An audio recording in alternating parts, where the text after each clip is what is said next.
చరిత్రకు సజీవ సాక్ష్యాలు శాసనాలు. నాటి కాలమాన పరిస్థితులు, జీవన విధానాలు, రాచరిక వైభవాలను శాసనాలు చాటి చెబుతాయి.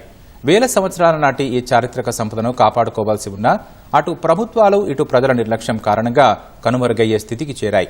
ఆంధ్రుల వైభవాన్ని చాటి చెప్పేలా అమరావతి ప్రాంతంలో ఈ నాగశాసనం ఉండగా అక్కడ ఓ శాసనం ఉందన్న ఉనికే ఇప్పుడు బాహ్య ప్రపంచానికి తెలియని స్థితి నెలకొంది.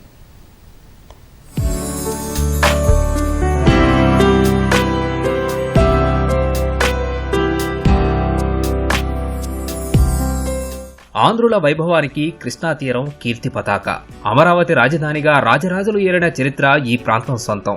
కాకతీయుల పాలనా గుర్తులు ఈ ప్రాంతంలో అడుగడుగునా కనిపిస్తాయి. అందుకు సజీవ సాక్ష్యమే ప్రస్తుత రాజధాని ప్రాంతంలోని మల్కాపురంలో ఉన్న నాగశిలా శాసనం. చరిత్రకారులు, పరిశోధకులు జరిపిన పరిశోధనల్లో రాణి రుద్రమదేవి జన్మదిన వేడుకలు మందడంలో జరిగాయని తేలింది.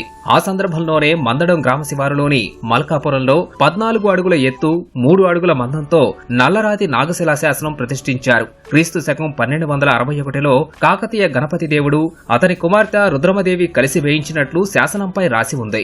రుద్రమదేవి ఏ సంవత్సరంలో జన్మించారనేది ఖచ్చితంగా తెలియకపోయినా ఆమె పుట్టిన తేదీ మాత్రం మార్చి 25 శుక్రవారంగా ఈ శాసనంలో ఉంది.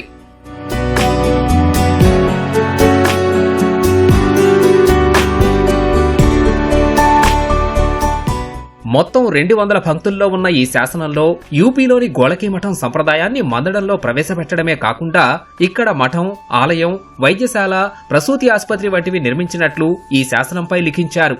సంస్కృతం, తెలుగు భాష అక్షరాలు ఈ శాసనంపై కనిపిస్తాయి.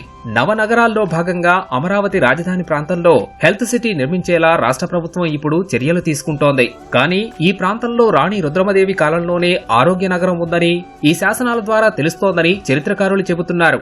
కాకతీయుల కాలంలో అంత పెద్ద స్తంభం ఎందుకు వేశారు అంటే అప్పుడు ఆ చేసిన గొప్ప విషయం ప్రజలకి, ప్రపంచానికి తెలియజేయాలని. ఇప్పుడు ఎవరన్నా ఇక్కడికి రావాలి అన్నా కూడా చాలా ఇబ్బంది. పురాతత్వ శాస్త్రజ్ఞులు చెప్పేది ఇన్సిట్యూ కన్జర్వేషన్, అంటే ఎక్కడ ఉన్నది అక్కడే ఉంచి కన్జర్వ్ చేయాలి అనేది ఈ స్తంభం విషయంలో సాధ్యం కాదు.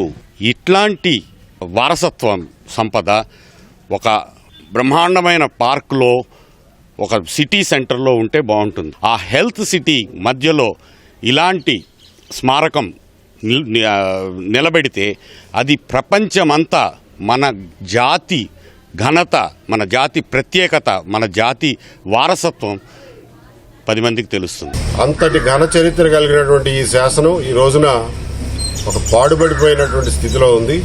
దాన్ని పునరుద్ధరించాల్సిన అవసరం, అలాగే అమరావతి రాజధానిలో ఏర్పాటు చేస్తామంటున్నటువంటి హెల్త్ సిటీలో నడి మధ్యలో దీన్ని ప్రతిష్ఠించి దీని ప్రాశస్త్యాన్ని, దీన్ని పురాతనత్వాన్ని ప్రజలందరికీ తెలుసుకునేలాగా చేయాలని చెప్పి మేము అందరం అనుకుంటున్నాం.